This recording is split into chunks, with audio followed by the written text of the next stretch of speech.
Assalamualaikum warahmatullahi wabarakatuh. Alhamdulillahirabbil alamin. Hamdan katsiran thayyiban mubarakan fi. Asyhadu an la ilaha illallah syarikalah wa asyhadu anna Muhammadan abduhu wa rasuluh. Allahumma shalli wa sallim wa barik ala nabiyyina Muhammad wa ala alihi wa ashabihi ajmain. La haula wala quwata illa billahil aliyyil azim. Jamaah hudur, Bapak Ibu sekalian, perkenankan pada kultum saat ini kami sampaikan apa-apa yang pernah Bapak Ibu lakukan, yaitu doa dan zikir ba'da sholat. Di antara doa dan zikir apa yang kami sampaikan ini, karena juga ada lagi banyak doa zikir, tapi ada beberapa persamaan yang dalam hal ini ada 9 macam, 10 termasuk doanya. Jadi setelah kita sholat, kita usahakan ada waktu untuk berzikir. Zikir ini statusnya adalah sunat, bukan wajib, tapi merupakan satu hal yang sangat terpuji apabila kita menyediakan waktu untuk berzikir. Zikir yang pertama kali adalah istighfar. Astaghfirullahaladzim, astaghfirullahaladzim, astaghfirullahaladzim. Bisa dilengkapi astaghfirullahaladzim alladzi la ilaha illa huwal hayyul qayyum wa atubu ilaih. Intinya adalah kita mohon ampun kepada Allah yang Maha Agung. Tidak ada zat yang tidak ada Tuhan kecuali Dia yang Maha Hidup, yang berdiri sendiri, dan aku mohon bertobat.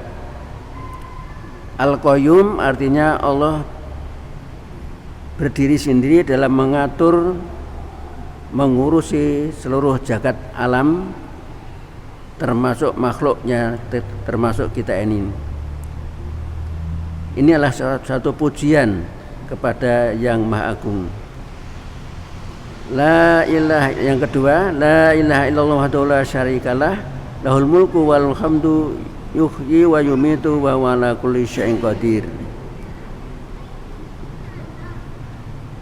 Tekanannya juga untuk mengikrarkan keyakinan kita bahwa tidak ada Tuhan yang wajib kita sembah adalah Allah sendirinya. Tidak ada sekutu baginya. Miliknya lah segala kerajaan, dan baginya segala puji, yang menghidupkan, yang mematikan, dan ya Allah atas segala sesuatu kuasa. Jadi umat Islam selalu diingatkan, diajarkan untuk i'tiqad tauhid Allah yang Maha ini. Kalau agama lain mengadakan yang mengangkat manusia sebagai Tuhan dan sebagainya, manusia makhluk yang sangat istimewa yang penciptaannya tanpa bapak ibu adalah Nabi Adam, tanpa bapak Nabi Isa. Siapapun yang dianggap Tuhan, baik itu dianggap oleh umatnya maupun dari Fir'aun, Namrud mengangkat dirinya sebagai Tuhan, tetap dia adalah makhluk. Kalau ada makhluk yang mengaku sebagai Tuhan, maka apakah dia juga punya andil untuk menciptakan yang lainnya? Kalau ada Tuhan sesudah diciptakan bumi dan langit ini, kemudian siapa Tuhan yang sebelumnya? Sebagaimana Fir'aun waktu mengaku dari Tuhan oleh Nabi Musa diingatkan, siapa Tuhanmu? Fir'aun tanya pada Nabi Musa, siapa Tuhanmu? Tuhanku adalah Tuhanmu dan Tuhannya bapak-bapakmu. Jadi semua makhluk adalah ciptaan Allah. Oleh karena itu sekali lagi Iktikad umat Islam, iktikadnya adalah la ilaha illallah. Sehingga la ilaha illallah termasuk miftahul jannah, kunci surga. Selama kita masih beriktikad la ilaha illallah, maka kita dijamin untuk masuk surga. Kemudian yang ketiga adalah doa. Allahumma antas salam wa minkas salam wa ilaika ya'udus salam fahayyina rabbana bisalam badal jannata darussalam tabarakta rabbana wa ta'ala ya jalali wal ikram. Allahumma antas salam, Allahumma ya Allah, engkaulah sumber segala keselamatan. Wa minkas salam, dan darimu lah keselamatan. Wa ilaika ya'udus salam, dan kepadamu lah kembalinya keselamatan. Fahayyina rabbana bisalam, maka hidupkanlah kami ya Allah, hidupkanlah kami dengan selamat dan sejahtera. Jadi kita minta doa selamat. Wa adkhilnal jannata darussalam, dan masukkanlah kami ke surgamu, yaitu negeri yang penuh keselamatan. Tabarakta rabbana wa ta'ala ya dzal jalali wal ikram, engkaulah yang banyak memberi berkah. Engkau ya Tuhan yang maha tinggi, yang mempunyai jalal itu kemegahan, wal ikram dan kemuliaan. Jadi mengapa ini kita baca? Karena memang kita tahu persis bahwa hakikat keselamatan hanyalah dari Allah. Jadi sehabis sholat kita termasuk membacanya Allahumma antas salam dan seterusnya. Kemudian yang keempat adalah Allahumma la mani'a lima a'taita wa la mu'tiya lima mana'ta wa la radda lima qadaita wa la yanfa'u dzal jalali wal ikram wal dzal jaddi minka wal jad. Ya Allah, tidak ada yang menghalangi, mani itu menghalangi apa yang telah engkau berikan, lima a'taita wa la mu'ti lima mana'ta, dan tidak ada yang memberi apa yang kamu cegah, wala radda lima qadaita, dan tidak ada yang menolak apa yang telah kau putuskan atau kau hukumkan, wala yanfa'u dzal jaddi minkal jad, dan tidak ada bermanfaat kekayaan orang dari kekayaan. Jadi walaupun manusia itu secara lahir punya kekayaan, tapi tidak ada apa-apanya dari kekayaan Allah, karena semua kekayaan juga bersumber dari Allah. Betapapun kayanya manusia di dunia itu, sampai 7 keturunan sekalipun bertriliun umpamanya, tapi toh dia tadi akan meninggalkan kekayaannya itu. Nah kemudian inilah wirid yang pernah asbabul wurudnya terjadinya zikir ini karena protesnya orang miskin. Orang miskin, umat Islam yang miskin waktu Nabi itu kan protes toh, merasa ya Rasulullah, kami ini sama-sama muslim tapi kami miskin, sedang kawan-kawan kami kaya, maka pahalanya kan masih banyak teman-teman kami yang kaya, karena kami tidak bisa berzakat, tidak bersedekah. Maka Nabi menjawab, maukah aku tunjukkan sesuatu yang bisa memadai? Ya Rasulullah, karena itu kamu sehabis sholat jangan lupa membaca tasbih, tahmid dan takbir masing-masing 33 kali. Jadi sehabis sholat minimal membaca subhanallah, subhanallah, subhanallah 33 kali, alhamdulillah, alhamdulillah, alhamdulillah 33 kali, Allahu Akbar, Allahu Akbar, Allahu Akbar 33 kali. Subhanallah, maha suci Allah.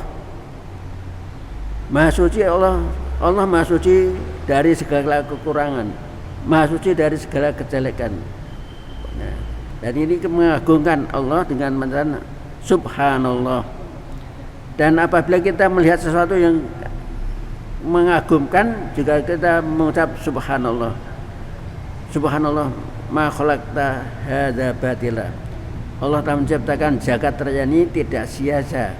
Maka kita kagum kekaguman itu, kemudian ucapan subhanallah, kemudian alhamdulillah, segala puji milik Allah. Yang orang yang dipuji, pujian bisa muncul karena kelebihan dan kebaikan gitu. Oleh karena itu kita sebagai hamba Allah merasa menyatakan syukur. Karena itu setiap habis sholat kita tidak lupa mengucapkan alhamdulillah. Kehidupan, kenikmatan, kesehatan yang telah kita terima ini, maka kita ikrarkan dengan berwirid zikir alhamdulillah, alhamdulillah 30. Kemudian Allahu Akbar, Maha besar Allah. Kita semuanya adalah kecil dan tidak artinya apa-apa. Maka Nabi ngajarkan orang miskin waktu itu habis sholat baca tasbih 33 kali, tahmid 33 kali, kemudian takbir 33 kali. Rupanya orang-orang yang kaya, yang beriman waktu itu juga melihat, loh kok teman-teman kami kok habis sholat kok biasanya terus mat kolam cing, komat teko salam lencing. Hal ini kok karena tidak boleh dusta, apapun ajaran Nabi mati disampaikan. Ya saudara-saudaraku yang kaya, ketahuilah semula kami ini meri atau iri dengan Pak jenengan. Penjenengan di samping sholat yang lainnya punya kelebihan bisa sedekah zakat dengan harta penjenengan. Nah karena itu kemudian Rasulullah memberikan sesuatu yang dapat mengimbangi penjenengan, yaitu diperintahkan untuk berzikir, yaitu baca tasbih 33 kali, tahmid 33 kali, dan takbir 33 kali. Maka orang-orang yang kaya pun, kalau cuma begitu saya juga bisa. Akhirnya orang miskin matur lagi pada Rasulullah, ya Rasulullah, ini teman-teman kami tetap lebih baik, lebih banyak pahalanya. Maka Rasul mengatakan, ketahuilah bahwa Allah telah memberikan kanugrahan kepada, selama kamu tetap bersabar dan beribadah, maka kamu juga tidak ada kekurangan apa-apa. Dan akhirnya orang-orang yang miskin ya kemudian menyadari, dan kemudian yang penting sama-sama takarub kepada Allah dan senantiasa berzikir, baik dalam keadaan kaya maupun dalam keadaan miskin. Inilah jadi Bapak Ibu bilang, lah bagaimana kalau tidak sempat karena selak bekerja, ada selak tugas, ya panjenengan dalam kendaraan, dalam berjalan pergi ya moco, insya Allah ya sambil jalan bisa, walaupun kan bisa baca subhanallah, subhanallah, subhanallah, alhamdulillah, alhamdulillah, dan seterusnya. Jadi kalau yang sempat habis sholat bisa duduk manis itu ya lebih bagus. Tapi apabila kita tidak sempat ya bisa dengan berjalan. Qiyamu wa qu'udan wa ala junubihim. Jadi diri bisa berdiri, bisa duduk, berdiri atau jalan, bisa berbaring.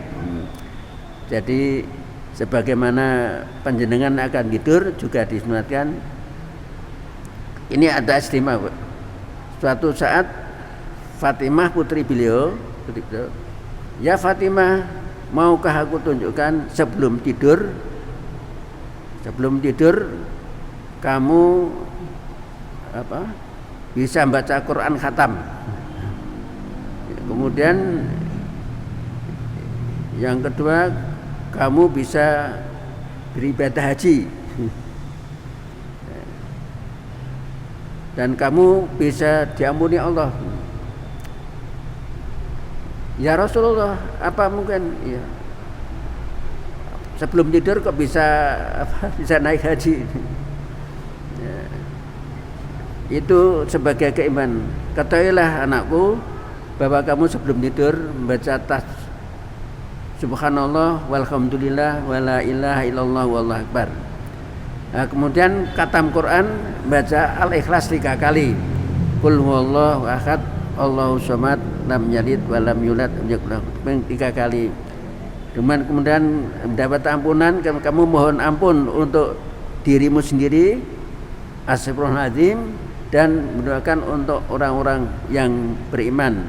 Al-maghfir lil mu'minina wal mu'minat wal muslimina wal muslimat al ahya'i minhum innaka sami'un qaribun mujibud da'wat.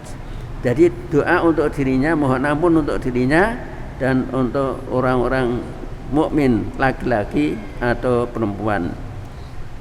Inilah yang perlu kita amalkan, yang mudah. Adapun nanti doa yang terakhir ini bebas panjenengan.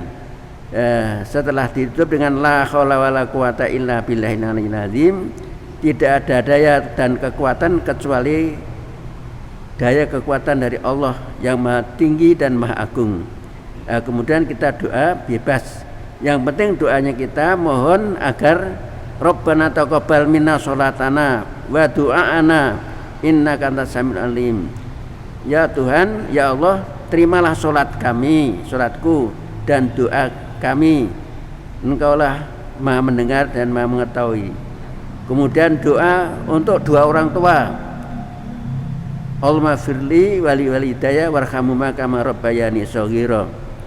Kemudian mohon, yang panjenengan ya sudah hafal, mohon pertolongan agar kita senantiasa mampu bersyukur dan ingat dan dibaguskan ibadah kita. Allahumma a'inni ala dzikrika wa syukrika wa husni ibadatik.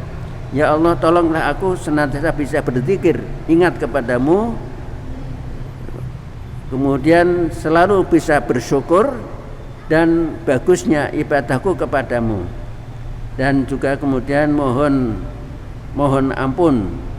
Rabbana dzalamna anfusana wa illam taghfir lana tarhamna lanakunanna minal khasirin. Dan akhirnya ditutup dengan doa sapu jagat. Rabbana atina fid dunya hasanah wa fil akhirati hasanah wa qina adzabannar. Doa bebas panjenengan sesuai dengan hajat masing-masing. Nah, ini yang pokok-pokok saja. Tapi yang jelas panjenengan ingat-ingat minimal tadi tasbih, tahmid, takbir, yang itu bisa dikerjakan. Kalau terpaksa tidak bisa duduk sehabis tidak bisa waktu dan kemudian setelah tergesa ada kepentingan lain, maka tetap bisa diamalkan baik dengan berjalan dan nanti sampai dalam kondisi yang tentu sehingga tetap kita bisa mengamalkannya. Inilah pokok-pokok yang perlu kami sampaikan, yang perlu kita pegangi. Adapun nanti yang lainnya panjenengan bisa ada yang menambah baca ayat kursi dan sebagainya, itu monggo. Tapi yang jelas ini paling tidak tuntunan yang bisa kita lakukan yang sederhana. Terima kasih, mudah-mudahan kita senantiasa diberikan pertolongan untuk senantiasa mampu berzikir dan dibaguskan ibadah kita. Assalamualaikum warahmatullahi wabarakatuh.